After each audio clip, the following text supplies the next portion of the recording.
তাদের প্রধান যুক্তি ছিল যে বাংলাদেশের তৈরি পোশাক শিল্পের বাজারের সুরক্ষা দেওয়ার জন্য, অর্থাৎ যুক্তরাষ্ট্র সবচেয়ে বড় বাজার, সেই বাজারটা রক্ষার জন্যই তারা করেছেন।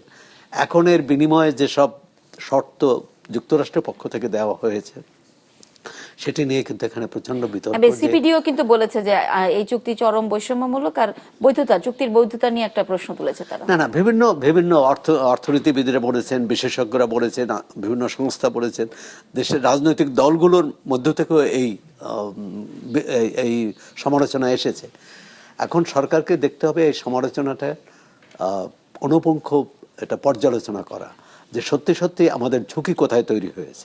একটা ঝুঁকি তৈরি হয়েছে যে বেশি দামে সেখান থেকে পণ্য কিনতে হবে, কারণ আমরা পণ্য না কিনলে তারা আমাদের পণ্য নেবে না।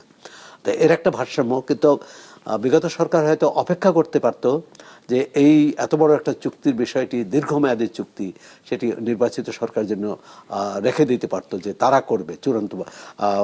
সমঝোতা স্মারক তো গত আগস্টেই হয়েছে, এটি একটি। কিন্তু আরেকটি সমালোচনার বিষয় হবে, ওই চুক্তির ক্ষেত্রে যিনি অগ্রণী ভূমিকা পালন করেছিলেন তিনি কিন্তু এই সরকারের পররাষ্ট্রমন্ত্রী। এখন ওই সরকার করে গেছে, এই সরকার আমরা কিছু জানি না, এটা কিন্তু বলার সুযোগ নেই। অর্থাৎ ওই চুক্তির দায় কিন্তু এই সরকারের পররাষ্ট্রমন্ত্রী মানে সরকারকেও নিতে হবে।